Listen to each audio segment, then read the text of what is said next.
I'm Sophia, 33, and I still can't fully understand why those words ever left my mouth. Maybe it was exhaustion. Maybe the wine loosened something inside me. Or maybe it was the disappointment of him forgetting again. But deep down, I know it wasn't just a night's mood.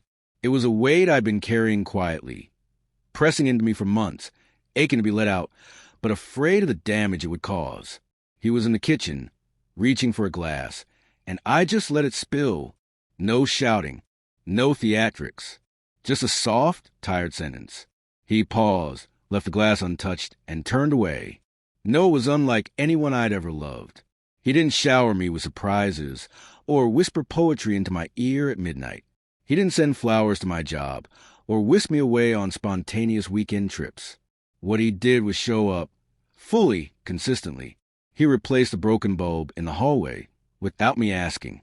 He grabbed oat milk because he knew I was trying to avoid dairy. He noticed when I was overwhelmed and wordlessly offered his support.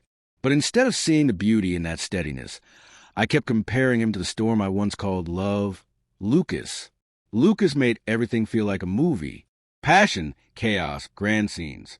He wrote me letters that read like love songs and fought for me with a desperation that always pulled me back in. But hidden beneath his passion was control. Beneath the romance, a deep possessiveness. I thought that whirlwind was what love was supposed to feel like. Noah didn't bring hurricanes. He brought calm seas. And for someone like me, someone still trying to find comfort and peace, that calmness sometimes felt like emptiness. I thought I needed constant reminders of my worth, proof of being adored. That evening, I cooked something simple, roasted vegetables and warm bread. I cleaned every room, lit candles, and wore a navy sweater he'd once complimented. I wanted the night to feel special. He walked in, gave a worn-out smile, shrugged off his coat, and said the food smelled good. That was it. I wanted more. More than smells good. I wanted to be seen, to feel unforgettable.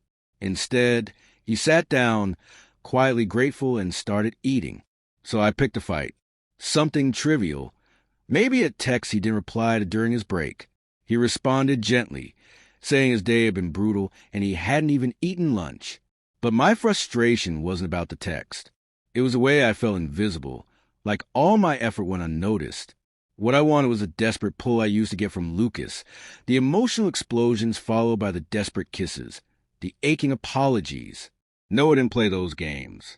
He didn't argue to dominate or react in rage. He stayed calm, and somehow that infuriated me. So I struck below the belt. I looked into the eyes of the man who had never once made me feel unsafe, who had never failed to show up, and I told him he didn't make me feel the way Lucas did. Silence blanketed the room. He blinked once, slow and deliberate, like he was trying to process what I'd said.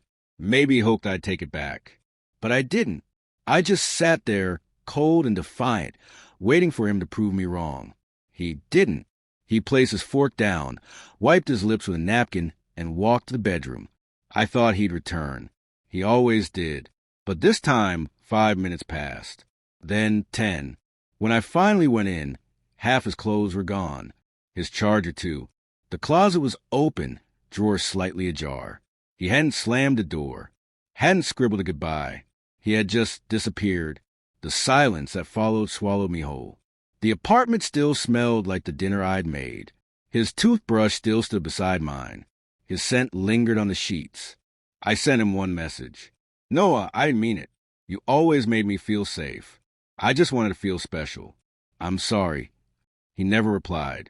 Later, a mutual friend mentioned he was living with his cousin. Not dating.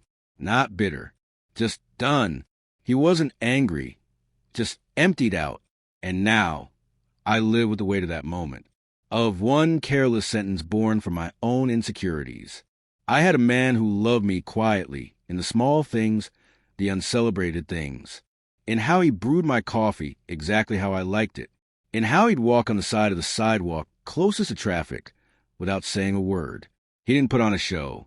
He didn't overwhelm me with declarations. He simply stayed until I made him feel like staying was enough. I think about that all the time. How I confuse his calm for apathy. How I punished someone good because I was still addicted to the noise of my past. Noah loved me deeply, just not loudly, and I let that kind of love slip through my fingers chasing after echoes of something that was never real to begin with. So if someone is showing up for you in quiet, everyday ways, don't dismiss them. Don't walk away because their love doesn't come dressed in fireworks. Sometimes the deepest love is the one that's steady, grounded, and asks for nothing but a place to exist.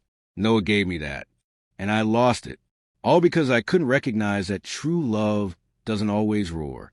Sometimes it whispers and stays until it can't.